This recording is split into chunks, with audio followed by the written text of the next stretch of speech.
Okay, the $1 million problem of trying to be a perpetual world traveler is how do you go back to the United States and either work or live? And I'm going to try to make this short, but I think there's two options right now that are really viable, that are the easiest to do.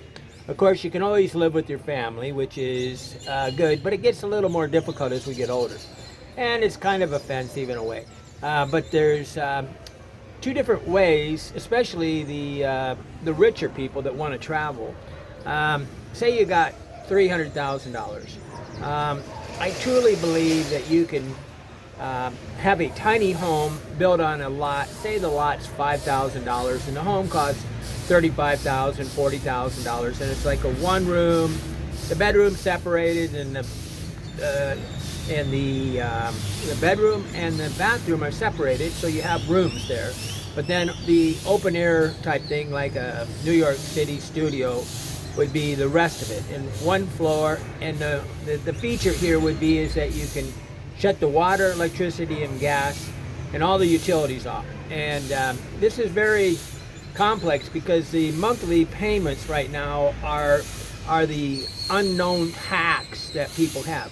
And you could have a development where you resell the thing. Like you could have 10 homes, and the developer could supply all the gas, water, electricity, and all these things, and then just shut them off when you do it. Now, draining the pipes, you have to design the house in a specific way, so it's real easy to drain the pipe.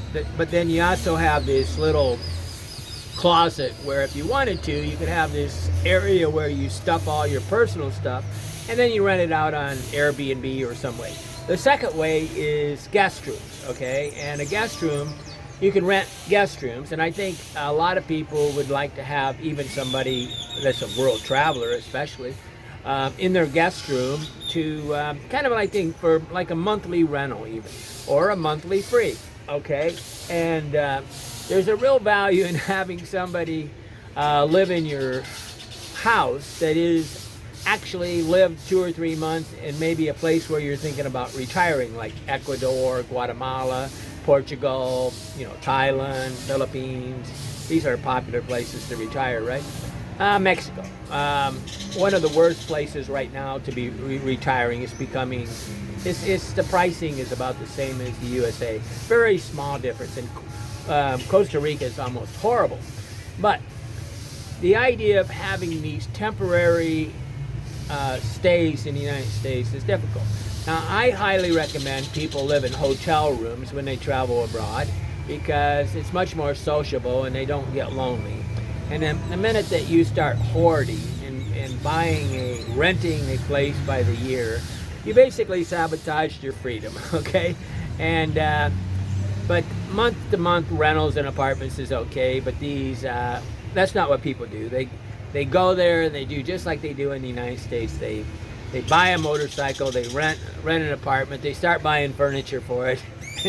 And so if you do rent an apartment, have it fully furnished with all the utilities supplied, and only Wi-Fi, electricity. And this is I would like to have a hotel, servicio, self-service hotel, where I could supply a kitchenette in the room, everything you need to feel your independence. And one of the biggest problems on traveling is how to eat healthy, okay?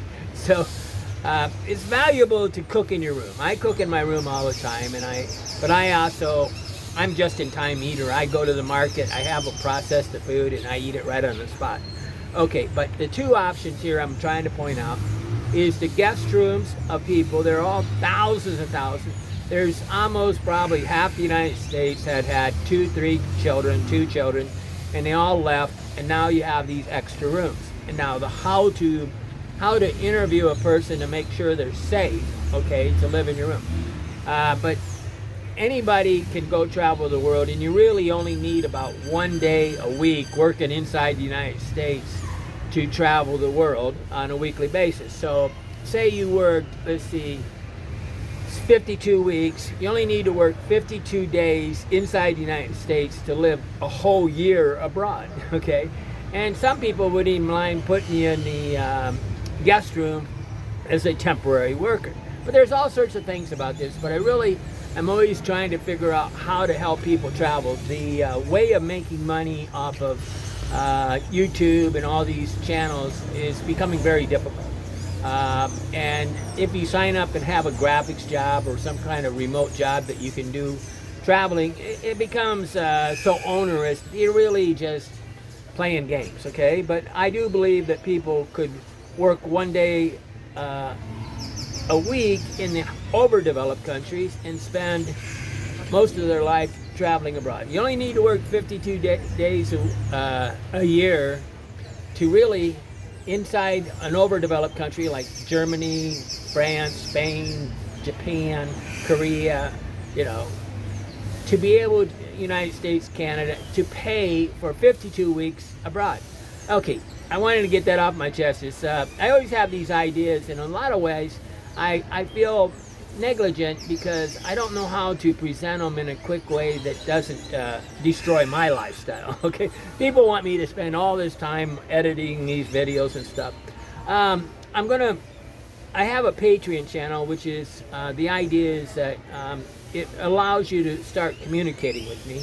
And I did get Herman told me the other day, he says, I don't need much money after $1,500, but I have a lot of social projects that I can help. See, most social projects are like one-shot things. They aren't ongoing. It's like the restroom and the toilets and the wells in Africa are really a problem, okay? They're not a solution. But I'm going to use that extra money, I think, to help out the world by doing, like often I see, I'll give an example. I see bums dressed up and so dirty that I think that it'd be nice to pay like $100 to have them cleaned and put in nice clothing, okay? Because sanitary-wise and health-wise, and even aesthetically for the community, it would be nice to have these people cleaned up and maybe put in a hotel for a night and had the full treatment. Maybe that would give them a head start to be able to get a job and walk away from their thing. But who knows? But I don't think cleaning up a person that's living in the streets and very dirty, has on very soiled clothes, is a bad thing to do. But there's first do no harm, primo non nocere is really hard to do when you're trying to help out people. Okay, I'm Andy Lee Graham. I've lived wandering the planet for 25 plus years, 26 plus years, and in 114 countries. I'm here and you're not, why not?